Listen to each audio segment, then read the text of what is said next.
ఎల్ఎన్ఎస్కి స్వాగతం. ముందుగా ముఖ్యాంశాలు. అసెంబ్లీని సందర్శించిన బొగ్గరం విద్యార్థులు. జనసేన ఉద్యమ సభ్యత్వ నమోదు కార్యక్రమం ప్రారంభం. శాసనసభ సమావేశాల సందర్భంలో భాగంగా అసెంబ్లీకి విచ్చేసిన వెనుకొండ నియోజకవర్గం ఈపూరు మండలం బొగ్గరం గ్రామ జిల్లా పరిషత్ హైస్కూల్ విద్యార్థులను ప్రభుత్వ చీఫ్ విప్ స్థానిక శాసనసభ్యులు జీవి ఆంజనేయులు సాదరంగా ఆహ్వానించారు. అసెంబ్లీ ఆవరణలో విద్యార్థులతో కలిసి ఆయన కొంత సమయం గడిపారు. ఈ సందర్భంగా విద్యార్థులతో ఆయన ముఖాముఖి నిర్వహించారు. వారి యోగక్షేమాలను అడిగి తెలుసుకున్నారు.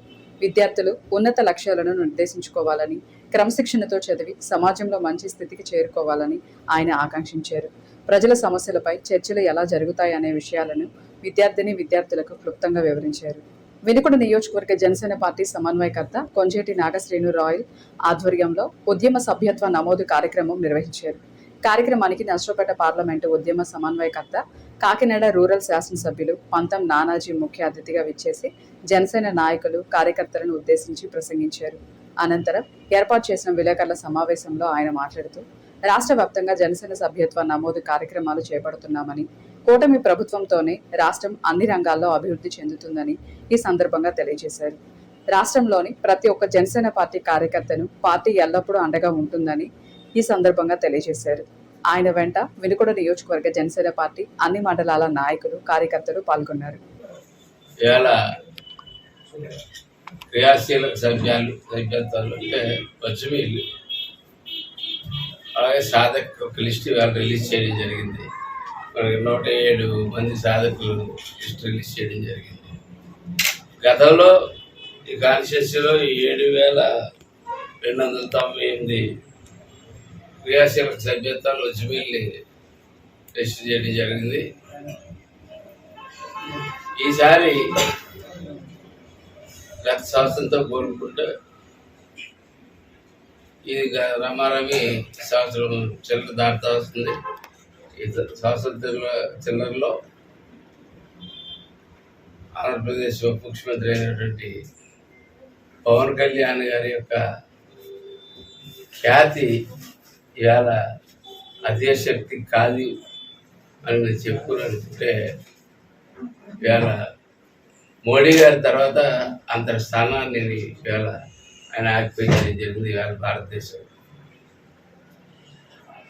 కాబట్టి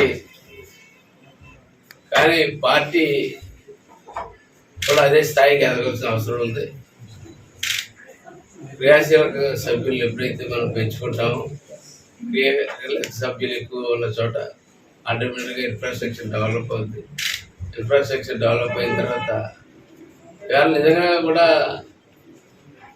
2024 ఎన్నికల తర్వాత ఈ సంవత్సరాల కాలంలో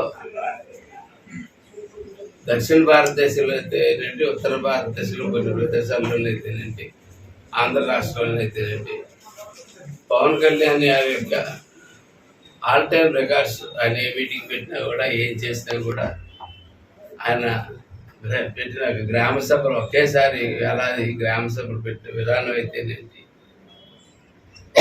అడ్మినిస్ట్రేటర్ కూడా ఇవాళ ఈ రాష్ట్రంలో ప్రూవ్ చేసుకున్నటువంటి పవన్ కళ్యాణ్ని పేరు చెప్పుకుని మనం గ్రామాల్లోకి వెళ్తే ప్రతి ఒక్క మహిళ దగ్గర కూడా ఇవాళ పవన్ కళ్యాణ్ ఒక డిస్కషన్ స్టార్ట్ అయింది ప్రతి ఇంట్లోని కూడా.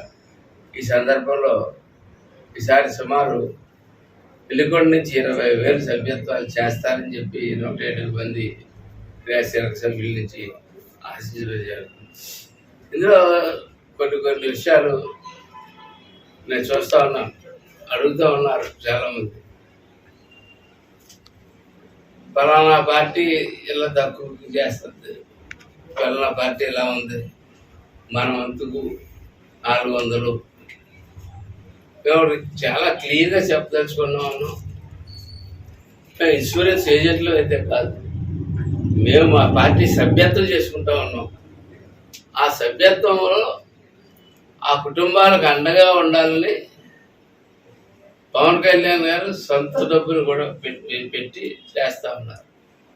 అయితే దాన్ని కూడా కొంతమంది మాట్లాడుతూ ఉన్నారు, పవన్ కళ్యాణ్ గారు సొంత డబ్బు పెట్టడం ఇంకా తక్కువ రూపాయలకు వేరే పార్టీలు చేస్తున్నాయి కదా అని చెప్పి నేను ముందే చెప్తా ఉన్నాను. మేము ఇన్సూరెన్స్ ఏజెంట్లు కాదు, మా పార్టీని 100,000 కోట్లు మా పార్టీ దగ్గర లేదు. మేము పార్టీని బలోపేతం చేసుకోవడానికి మాత్రం క్రియాశీలక సభ్యత్వం చేసుకుంటున్నాం. దాంట్లో భాగంగా మాకు 400 పడుతుంది, ఇవాళ లాస్ట్ టైం 500 పట్టింది.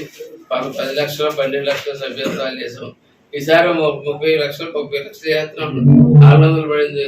అలాగే తెలుగుదేశం పార్టీ ఇతర పార్టీలాగా కోటి సభ్యత్వాలు చేసిన రోజు 200 రూపాయలు పడుతుంది ఖచ్చితంగా. ఆ రీతిలో ఇప్పుడు మామూలుగా మనం ఇన్సూరెన్స్కి వెళ్తే ఇండివిజువల్గా ఒకటి ఇన్సూరెన్స్ చేస్తే ఎంత తీసుకుంటారు, 10 మంది గ్రూప్ తీసుకుంటే 100 మంది ఉంటారు, 100 మంది తీసుకుంటే అంత తీసుకుంటారు, 1000 మంది తీసుకుంటే 100 మంది తీసుకుంటారు అంటే ఒక లెక్కలు ఉంటాయి. పల్నాడు జిల్లా హ్యూమన్ రైట్స్ చైర్మన్ గా పదవి బాధ్యతలు వినుకొండపట్నంకు చెందిన కలవకూరి గణేష్ ను నియమించడం ఎంతో అభినందనీయంగా ఉందని శ్రీ గుంటి ఆంజనేయ స్వామి దేవస్థాన ఆలయ చైర్మన్ చిలంకూరి కోటేశ్వరరావు తెలియజేశారు.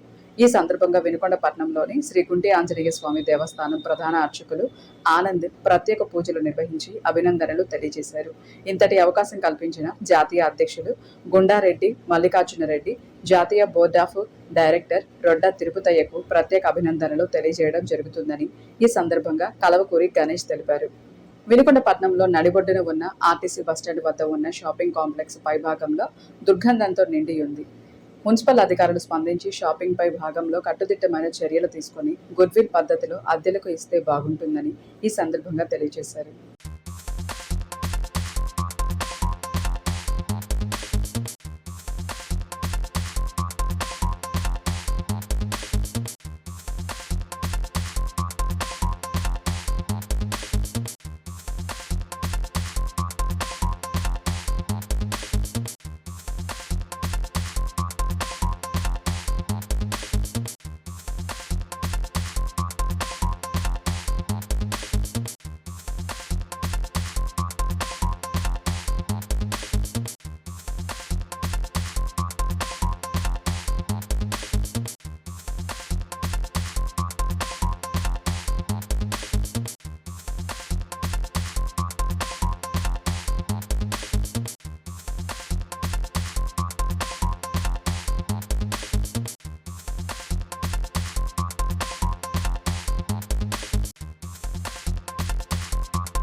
ఇంతటితో వెళ్ళాను సమాప్తం. తిరిగి రేపటి వెళ్ళాను కలుసుకుందాం.